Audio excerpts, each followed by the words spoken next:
Hey gang, our topic for today is eminent domain. Now some of you may have heard of this concept of eminent domain, maybe you've watched it in the news. We're basically talking about the right to seize private property. We're going to define it a little bit more formally, but just in case you know nothing about it, we're talking about seizing private property and when private property owners don't really want to relinquish the property rights. So what do we need to cover in this unit? We need to start by talking about what is eminent domain specifically, because it means something very specific. Then, who gets to use the eminent domain powers? So it's a pretty powerful thing if you get to use eminent domain, so who gets to use it? Then we have to talk about when is compensation required? If we're talking about seizing property, when and how does this whole compensation story work? But we also need to distinguish between different types of what we're going to call takings.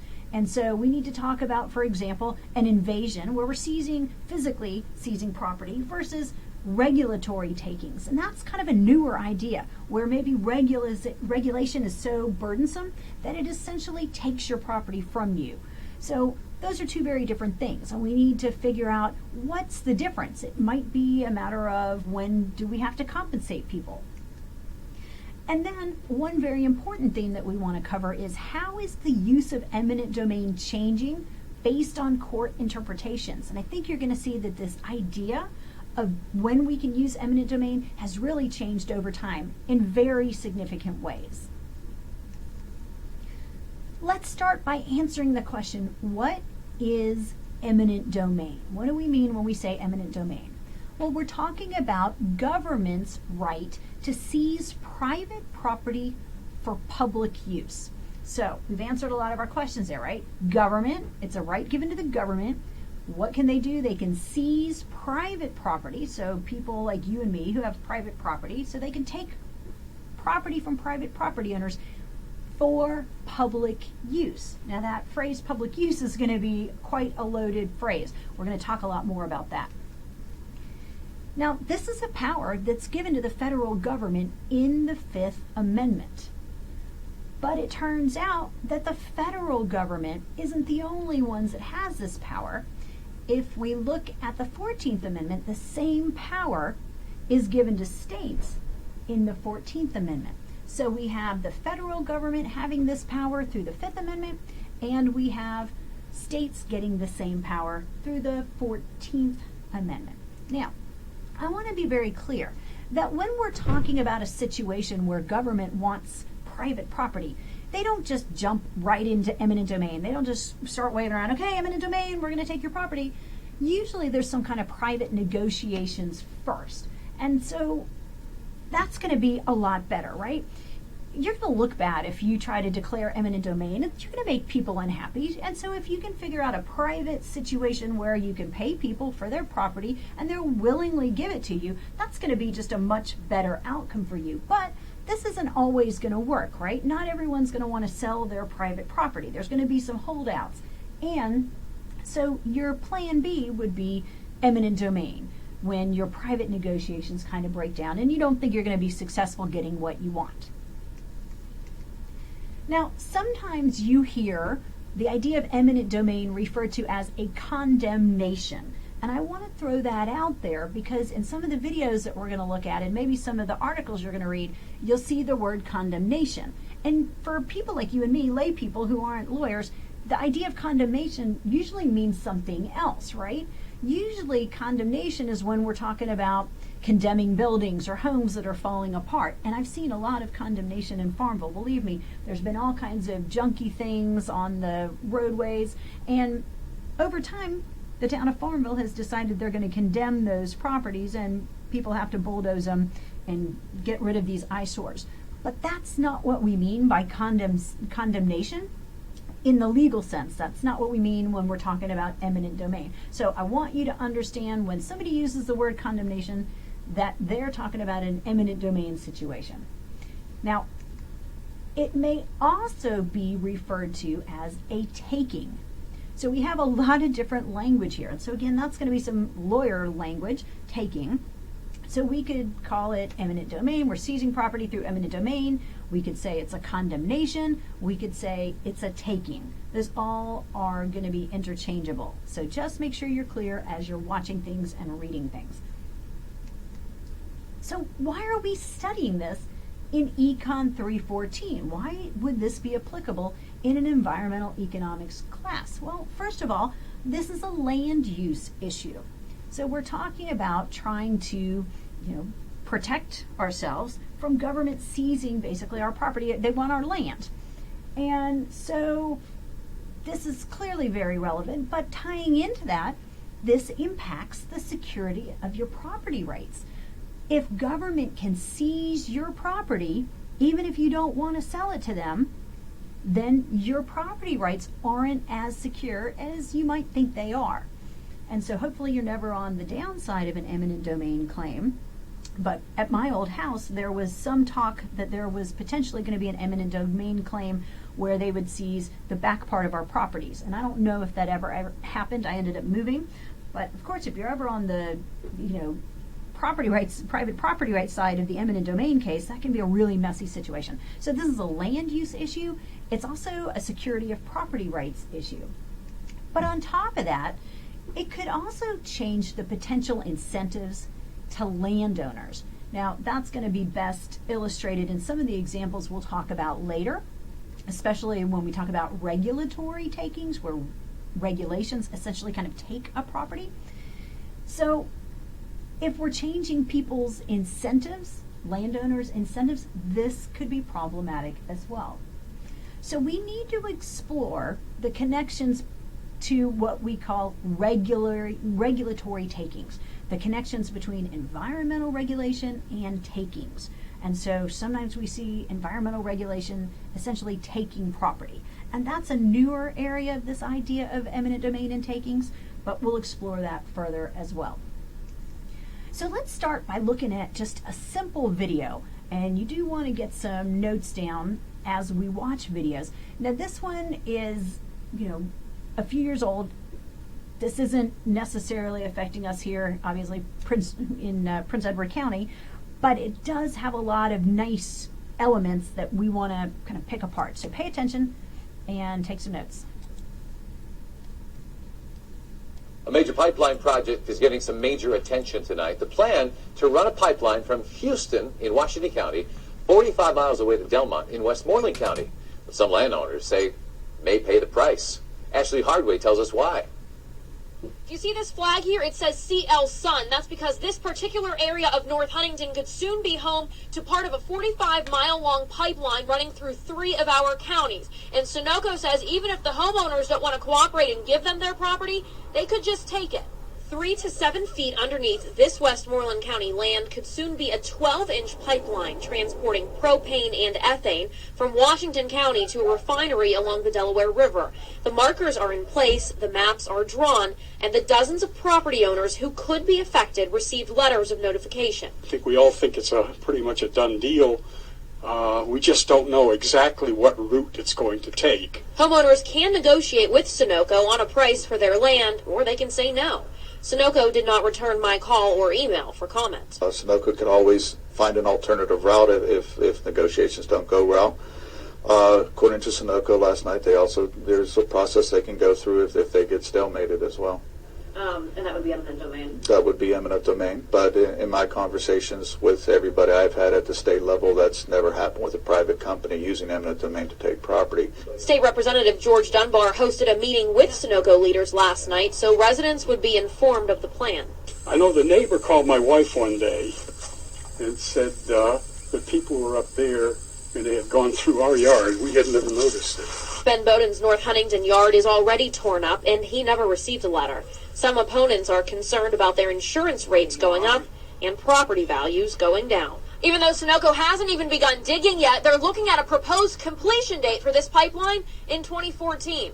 We're in Westmoreland County. Ashley Hardway, Channel 4 Action News.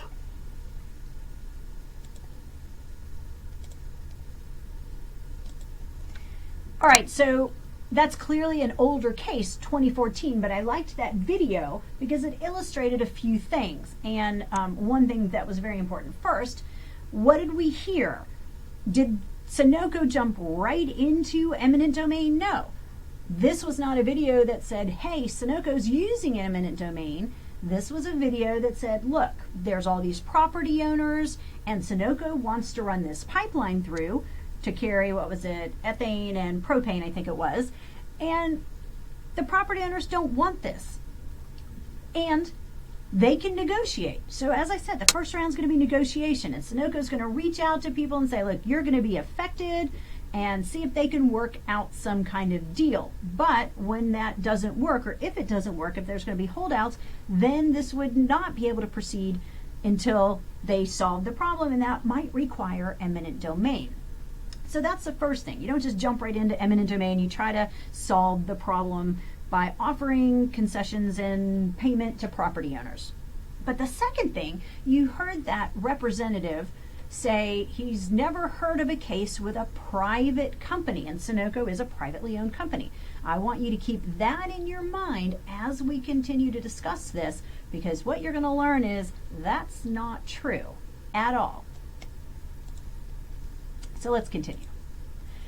Let's take a look at the Fifth Amendment. The Fifth Amendment says, no person shall be deprived of life, liberty, or property without due process of law, nor shall private property be taken for public use without just compensation. So we need to get that into our notes, because this language is really important.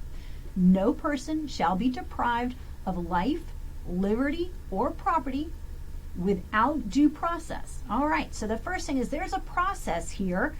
You can fight eminent domain. They can't just come and seize your property. There's going to be hearings. There's a lot to it. So no person shall be deprived of life, liberty, or property without due process of law, nor shall private property be taken for public use without just compensation. All right, so what words do we want to focus on? Well, it says, nor shall private property be taken for public use without just compensation. Well, if you read that, doesn't that suggest that it is a right of the government to take private property? They're not saying you can't take private property. They're simply saying, hey, if you do it, we have to have just compensation, right? So clearly the Fifth Amendment gives the government this right to seize property through this process of eminent domain. Now the next phrase that we have to look at is public use.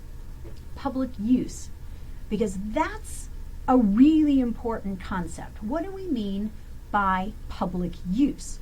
And that's where this gets interesting, and that's where there's a lot of stuff going on in terms of what is our interpretation of public use. So that's going to be a big theme in this unit. So what is public use? But we also need to think about just compensation. They can't just take your property, right? They have to compensate you. But the just compensation issue gets a little messy when we start thinking about issues of regulatory takings. That's not so clear. Now, if they want to take my land, yeah, they're going to have to compensate me. But what if they regulate to a situation that erodes my property value? Then what happens? So we've got two things that start getting a little messy here. Public use, what actually does that mean? And then the issue of compensation. So let's start by talking about the first example, and this is the Clara Brown case. Now, this is a very, very famous case, but this dates all the way back to 1970. So Clara Brown and her neighbors lived in Frederick, Maryland. So this case is out of Maryland, and they lived along the Appalachian Trail. Now, remember, this is back in 1970, and so this predated this big established park called the Appalachian Trail. Now, what is the Appalachian Trail? Well, it's a natural greenway that runs from Maine to Georgia. And so it's a highly desirable area, and it has a lot of potential for recreational facilities, right? So in 1970, Congress wants to make this a permanent corridor. So think about all the reasons why they might want to do that, right? It's got so much potential and so many people would be able to use it. So what they started doing, of course, is paying families to leave their homes. Because as we talked about, you don't just jump into seizing property through eminent domain. The first thing you're going to do is try to offer some kind of compensation. So they paid some families to leave. But what's the likelihood that you're going to be able to convince everybody to leave their property? Probably not. But they paid them a fair market value, right? Because remember the language in the Fifth Amendment. It says just compensation. Well, wouldn't economists probably agree that the fair market value would be just compensation? But here's the problem. Not everyone agreed to leave.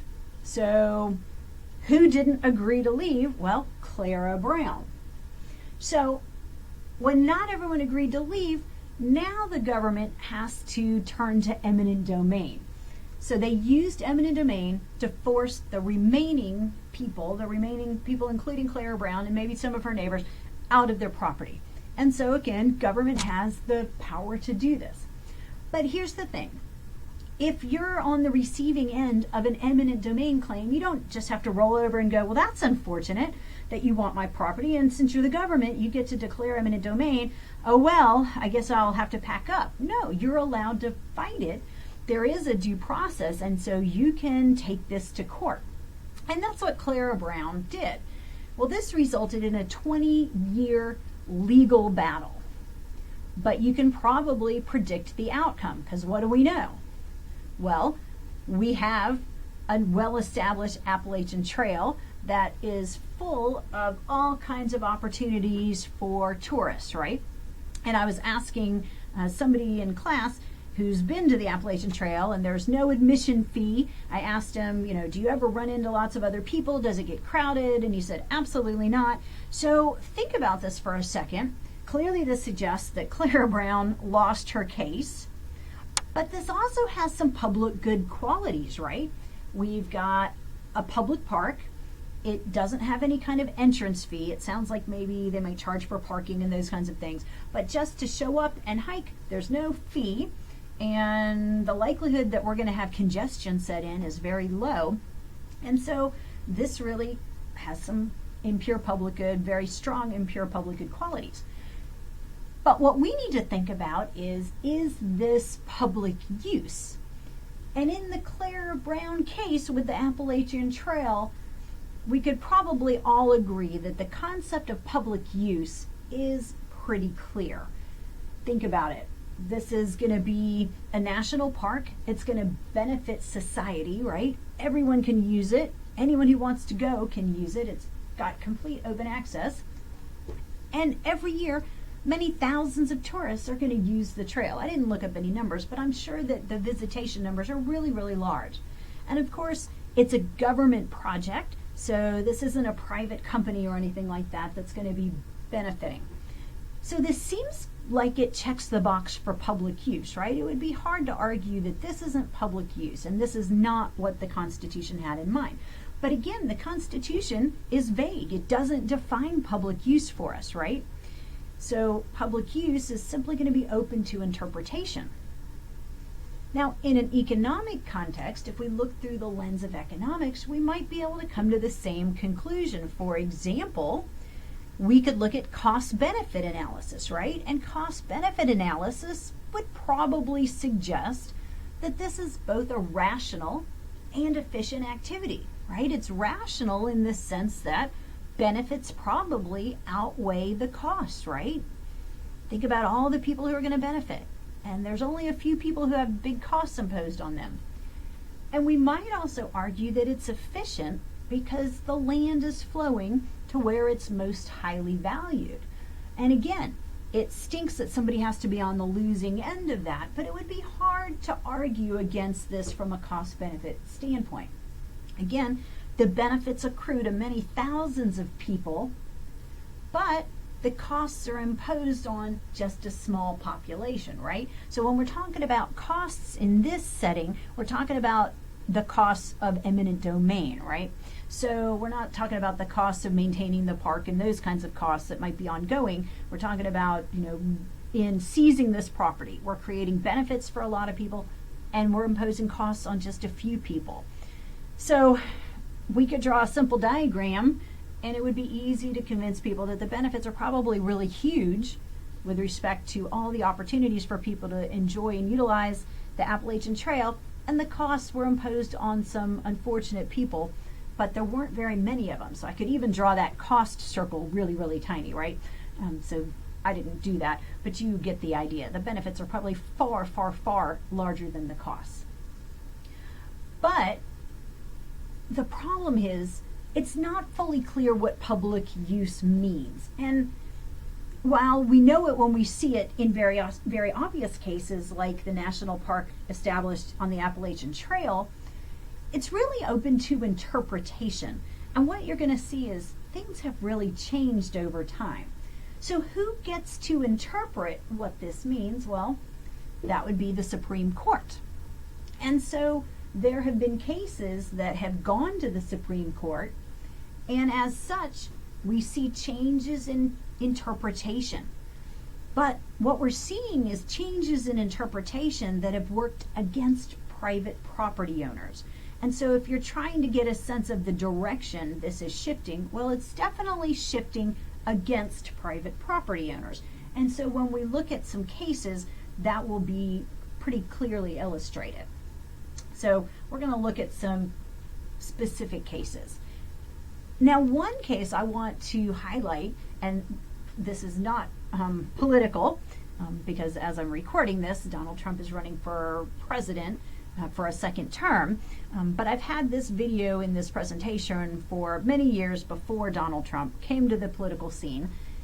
But this is a really interesting example. So we're going to take a look at this video where Donald Trump is trying to use eminent domain, and listen to his language, and it's really interesting what he's saying.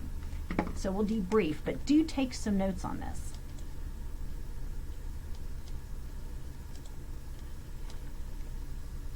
In life, you have a thing called condemnation, and cities have the right to condemn for the good of a city, whether it's New York, whether it's Los Angeles, whether it's any other place. Atlantic City is one of those cities, and it's got the right to condemn. In the 1990s, Donald Trump was behind an outrageous case of eminent domain abuse. Vera Koken was an elderly widow who lived for decades in her home beside Atlantic City's boardwalk. She loved that home. And Donald Trump wanted Vera's home so he could put in limousine parking for his casino across the street. Everybody coming into Atlantic City sees that property. And it's not fair to Atlantic City and the people. They're staring at this terrible house instead of staring at beautiful fountains and beautiful other things that would be good. You're bullying.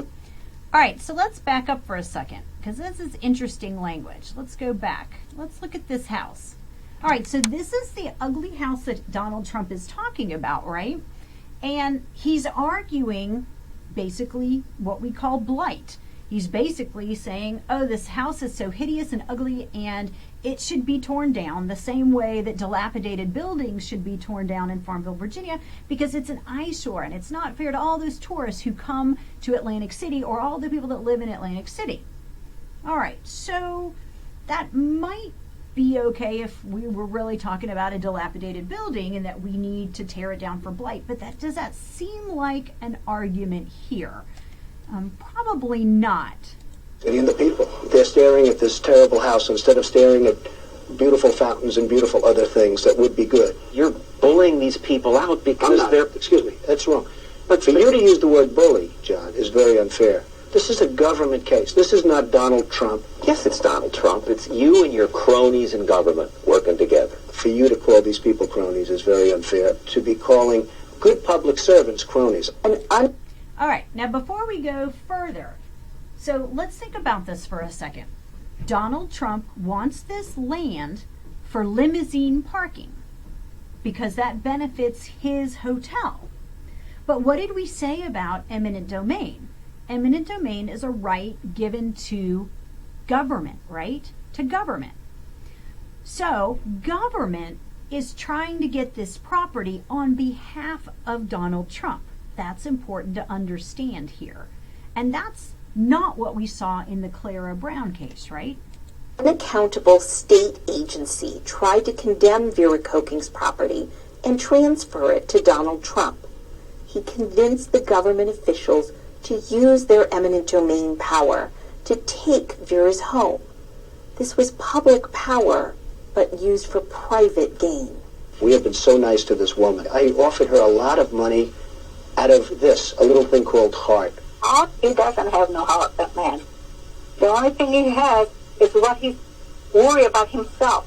Basic to freedom is that if you own something, it's yours, that the government doesn't just come and take it away from Do you want to live in a city where you can't build schools? Do you want to live in a city where you can't build roads or highways or have access to hospitals? Condemnation is a necessary evil. But you're not talking about a hospital. You're talking about a building a rich guy finds ugly. Across the country, land-hungry developers have teamed up with tax-hungry politicians to bulldoze people's homes and businesses on the mere possibility that the new, wealthier businesses will generate more jobs or more taxes. It is time to end this kind of abuse. Represented by the Institute for Justice, Vera beat Donald Trump and saved her home. If it is justice, then they would have never done to me what they doing. I want to see justice in here.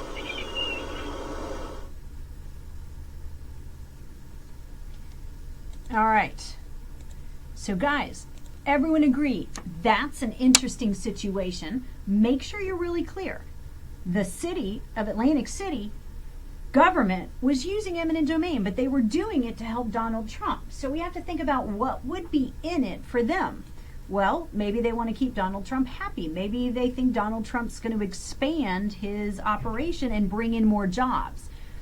So there could be some logic there, right? Now, Donald Trump wasn't successful, but what we're going to see is the pendulum is going to continue to swing. It was attempted by government to try to use eminent domain to help a private business, and they were unsuccessful. But we're going to see cases where that's not the case. So keep in mind, this is 1993. So let's move on to Hearst, Texas. Hearst, Texas, now we're in 1997.